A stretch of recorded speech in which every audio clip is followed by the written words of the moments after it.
Mais Adrian Zenz est un menteur. Adrian Zenz est allé au Xinjiang en 2007. Ça fait 4 ans qu'il n'y est pas allé. Il est allé comme touriste. Lui est un peu symbolique.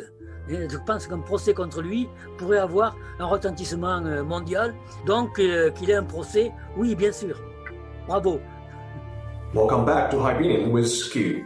Maxime Vives is a French writer and journalist. Based on his 2 visits to Xinjiang, Vives spent 4 years writing the book Uyghurs to put an end to the fake news. State Chancellor and Foreign Minister Wang Yi on March 7 said this book showed a prosperous, stable, and factual Xinjiang.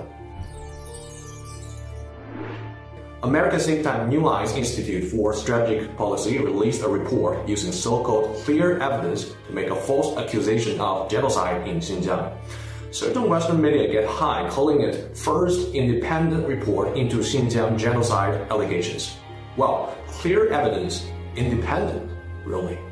Then we want to ask why Adrian Zenz is in the list of authors and opportunities that is led by God on a mission against China. Check French writer and journalist Vives exposes Zenz on Haibian. J'ai trouvé qu'elle était pourrie parce qu'il y avait Adrian Zenz. Et d'ailleurs, Adrian Zenz, il est la source unique des informations de nos médias et de nos politiques, des hommes et femmes politiques. Mais Adrian Zenz est un menteur. Adrian Zenz est allé au Xinjiang en 2007. Ça fait 4 ans qu'il n'y est pas allé. Il est allé comme touriste. Il vit aux États-Unis. C'est un évangéliste d'extrême droite. Enfin, cet homme-là n'est pas crédible. Et chaque fois qu'on va vérifier ce qu'il a dit, on s'aperçoit qu'il a menti. Il y a un exemple qui est assez amusant que je donne dans mon livre.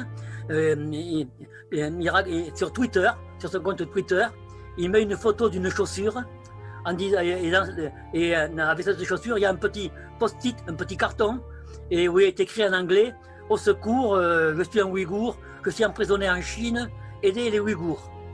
Et cette marque de chaussure-là, elle n'est pas fabriquée en Chine, elle n'est pas fabriquée au Xinjiang, elle est fabriquée au Vietnam.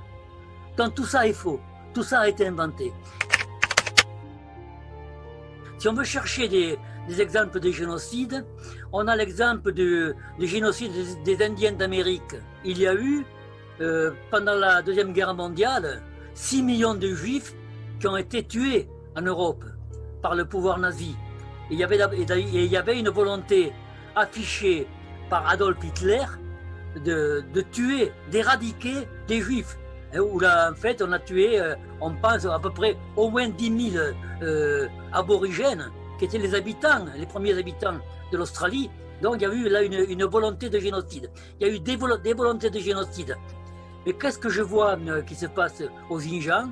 Je vois que la population augmente.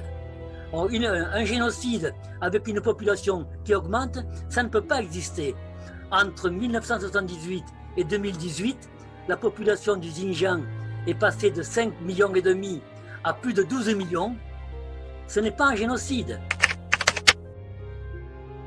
Je crois que contre les diffamations, les mensonges, les calomnies, tous les moyens sont bons.